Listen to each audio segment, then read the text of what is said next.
So Fort Myers historically had all these piers that were coming out here to do commerce. So the trains would come up, you could offload your fish, put it on a train, get it as far north as you can. In the wintertime, Fort Myers was important agriculturally because, I don't know, think 1890, and you're growing oranges and they start coming ripe, Tangelos or January. You can get a lot of different fruits ripe in February. If you live in Chicago and New York in 1890, you haven't seen local produce except for an onion or a mealy apple for 3 or 4 months because you couldn't grow it there.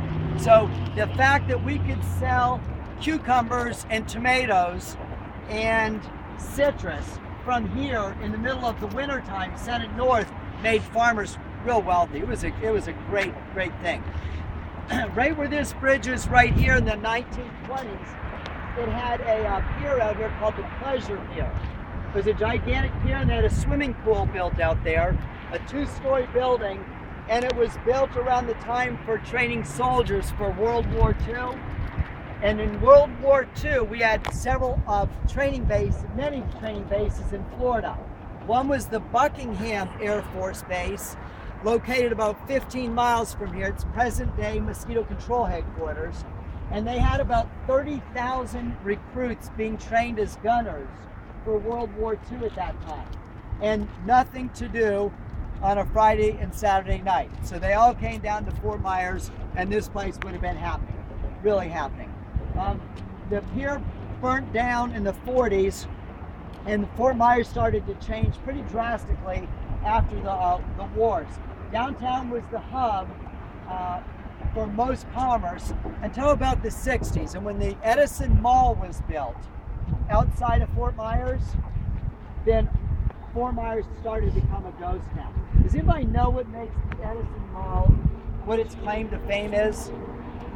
Why it's famous? Why it's very, very famous? It was the first modern, you guys know the Edison Mall, right? You probably don't like it, right? You like Miramar, like others. But it was the first modern mall ever to put 2 anchor stores in one mall. George Sanders built that mall in the 60s. He built it way outside of town, and he put, I think it's a Sears on one end and a Penny's on the other, and everybody said, why in the world would you put the same store base, there's 2 different names, in the same mall? Because usually you would have one of those stores, and then small, that'd be the anchor stores, small stores, and he did that, put both of them there, and in between them he put all these other spaces for rent, and it was a huge success. And I would say this, you've never been to a mall probably since that it was built that didn't use that design. All of them use that design. He is considered the father of the American mall. Did you know we're famous for something? Yeah, that's true. If you look it up, it actually was true. You would almost think it wasn't. We used to be the gladiola capital of the world. You know what a gladiola is? What is it? It's a flower. It's a tall, skinny flower. It grows about this tall. Put it in water, and 2 days later, they all rot and look nasty. And when I was a kid growing up here, they grew gladiolas all over the place. I don't think, you won't see one gladiolus flower growing anywhere, not even in a garden anymore. They all went in the 70s, 80s, got moved to South America, where they grow them without regulation. So this is Centennial Park, commemorated, I guess, in 1987 when we were 100 years old. And what I like about it is we've got mangrove lined edges. It's a park in transition. I just heard from, behind Ben? Mark, they just approved phase 2 for redeveloping Centennial Park, and they're going to put a boardwalk out here that goes all the way out here to an area about I don't know, 200 yards down there. So that'll be phase 2, and then I forget what's up for phase 3. We're going to put a lighthouse or something in the middle. We're bringing the gladiola If you guys read Marjorie Stoneman Douglas, a chapter of Everglades River Grass, you read the first chapter of the book, I believe. Is that right?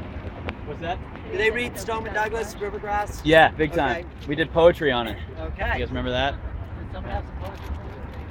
Marjorie Stoneman Douglas in that book describes the Caloosahatchee as one of the most beautiful rivers in the United States. Clear water, white sand bottoms.